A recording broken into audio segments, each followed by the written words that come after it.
Are you listening? Are you listening? Can you see us? Do you know who we really are? Can you feel our Lakota hearts? Can you feel our Lakota hearts? Hi, I am Colton Bagola. I am from Pine Ridge High School.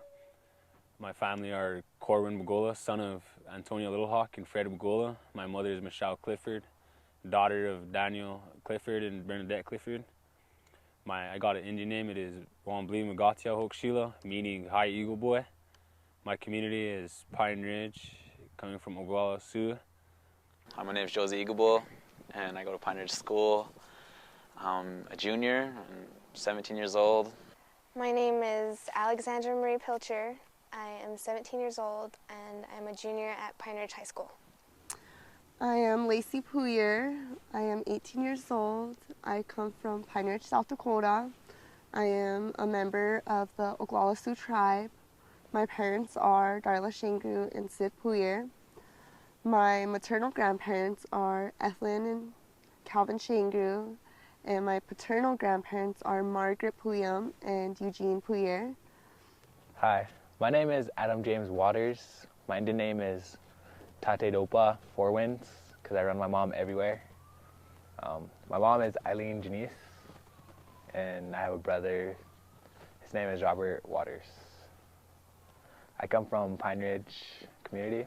I go to school at Pine Ridge High School, and I'm 17 years old.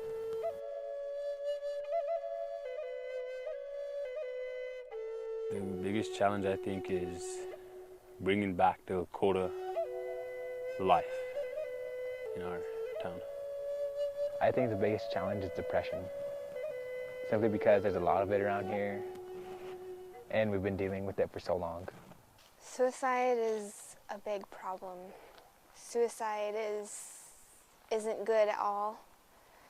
And I admit I felt that way sometimes, and from my experience it's because I felt like I had nobody there. Definitely suicide. It's something that is irregular now. There is a lot of it, a lot of completed suicides, but not only that, attempted suicides. You know, everyone talks about the young people that kill themselves, but they never mention the ones who attempt it. Suicide. It's been so easy in our communities for the young people to actually attempt. They really believe that there's no hope. They believe that there is no better tomorrow. And on the Pine Ridge Reservation, and of course on the Standing Rock Reservation, we've really gotten hit hard. And it's in Indian country, and I don't know why. But when you talk to the young people, your answers are, there's nothing to do. I don't have a future. I need somebody there to help me get through today. I need support. And a lot of our young kids don't have that. I've been a counselor for about 38 years now. I've never seen us in a crisis like this. This is the worst crisis I've ever experienced in my career. So I think we really need to seriously look at this, what's causing it, and what we need to do. Nationally here within the United States was the fact that bullying was causing suicide. I'll bet we have some of that here on Pine Ridge. Yeah. I think it's the alcohol that causes all the depression.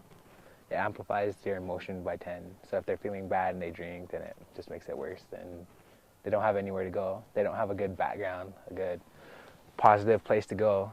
Like most kids around here don't have positive families that they can go to. Like me, I have my mom. She's always there for me at home.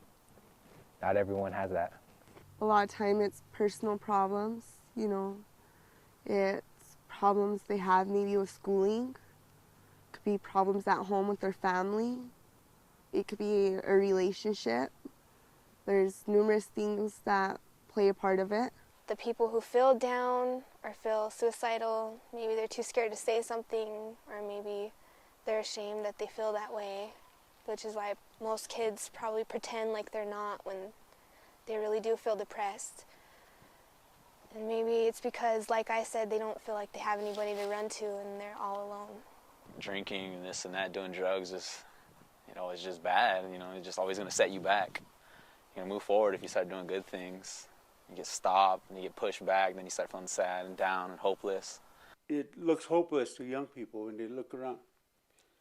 And there's nobody there to help them and go talk to. A lot of times people don't realize what they're thinking and what they're doing. They don't realize how their actions affect other people. And I think that's one of the biggest things that is influenced with suicide.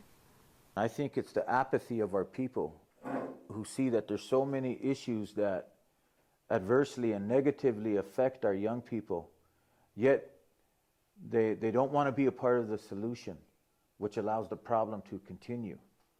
Our youth are really awesome. It's just that nobody takes the time to give them the credit that they deserve.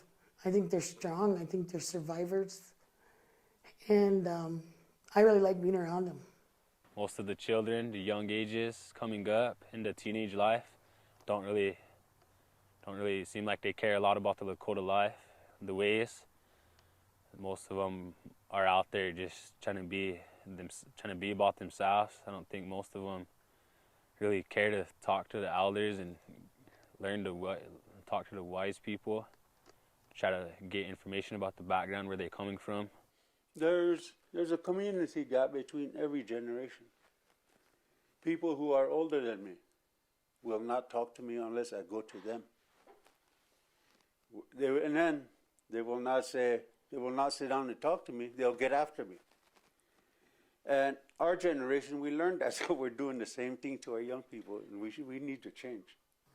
A lot of our people just don't take the time anymore. And I see that they want the youth to they want to keep them busy, but they don't want to have any part of it. And so I see the parents or the adults saying, come on, I'll do it with you. And I see that as a big attribute to helping our youth, just giving them the time. If you come to the reservations and you see reservation life, you'll see that it's a hard life for our young men and women. I mean, every child they watch TV, and they see Hannah Montana, and they all have all of these dreams of High School Musical, the way a high school should be, and the clothes the young girls wear, and the young men. And they have those dreams. But they're one of 25 living in a house. That many. One of 25. Eating in shifts, hoping they get a piece of the floor to sleep on. And then you have your teenagers raising their younger brothers and sisters. You have the young men taking care of their brothers and sisters, doing all that, and then coming to school, falling asleep in class, and then getting detention for loving their brothers and sisters. But they're not going to tell the teacher, I was up all night because my mom partied. I was up all night because my mom didn't come home. They're not going to say that. They're just going to walk away because these young people's spirit has already been taken enough. When the spirit leaves their body, they don't care anymore. They don't care anymore. I believe the young people, when the young people started talking about that dark man, I believed them. Even way before they said that dark man appeared in a ceremony. And he showed all the young people that he had. And he told the people that, if things don't change, and he opened his robe again and there were multitudes of more faces, he said, I'll take them all. So it's a spiritual attack, an evil attack on our young people.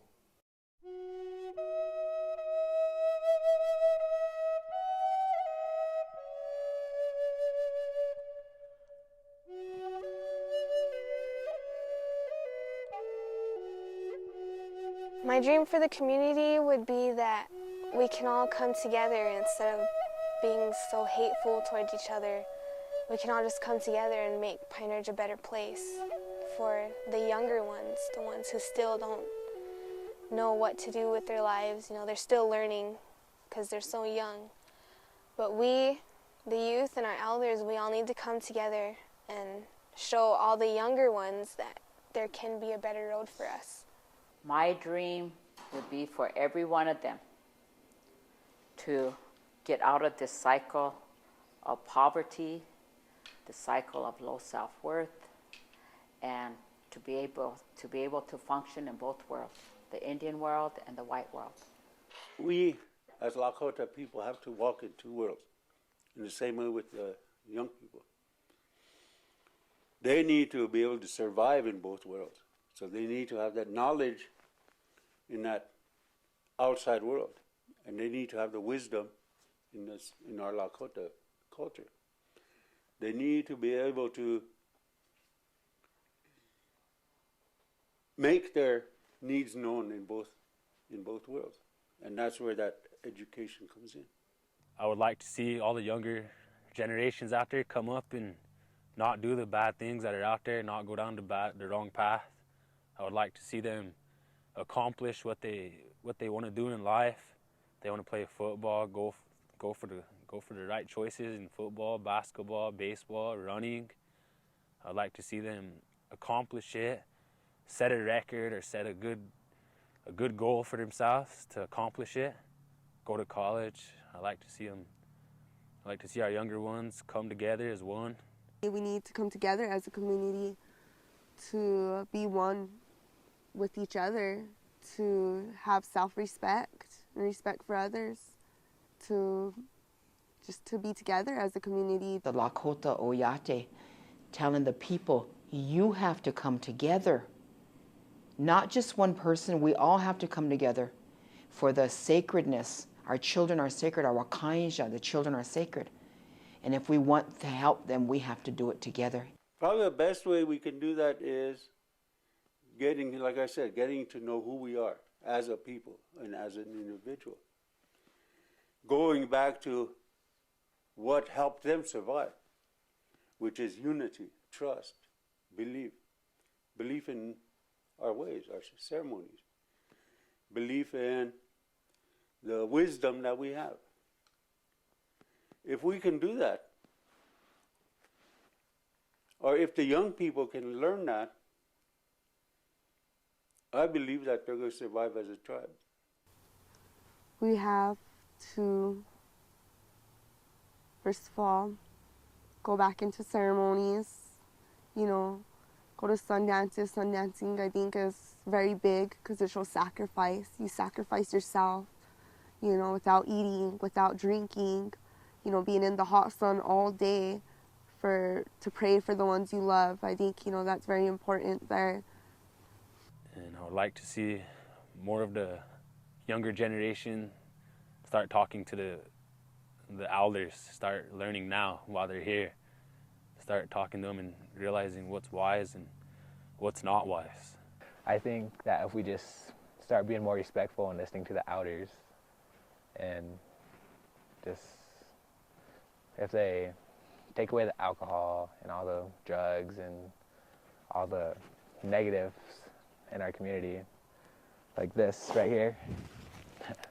This is everywhere. I don't like to see this everywhere I go. Alcohol just laying there on campus grounds.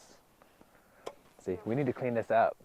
I don't want no more of this. I would like to see nothing like this when I get older, whenever I'm an adult, a full adult, and whenever I'm an elder.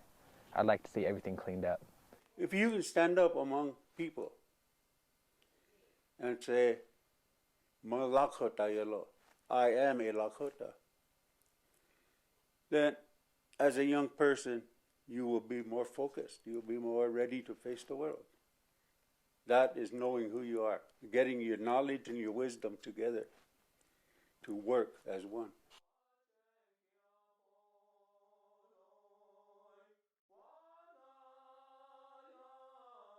There is hope. We talk about it, and a lot of young people just hear it. But we want to show you. Let us show you that there is hope. So step out of your comfort zone to the young people. I know you're in your comfort zone, and I know you have issues that may be big, they may be small, but a lot of times we don't want to come out of our comfort zone because we're afraid. Don't be afraid. Come out of your comfort zone because there's people out there that care. And let us show you that there's hope. Let us get you involved in life. The overall view, spiritual view of you young people from the elders is they refer to you as Wakanja. Le Wakanja Hecha, these are the sacred beings. You're sacred beings, and it is up to the adult world to fill you with knowledge that you can use to walk in this life. To fill you with spiritual knowledge in ways that you can deal with these many crises that comes in living in a poverty-stricken community. I think as a community, and for my generation, we need to look at ourselves too, because we are the role models. You know, these young people are looking up at us. So we need to be their role model. We need to be positive. We need more positive attitudes. They give up too easily. Like, they think they have nothing worth fighting for, nothing to live for, when there's everything, all the possibilities. We can help ourselves by having faith in ourselves and our people, and not just saying, well, they're already down that road, we might as well give up, because we shouldn't do that. If we see somebody with a problem, we should try to help. And maybe it'll help people realize that, you know, the way we're going isn't down the right road, and if we help each other, then we could probably get back on track. A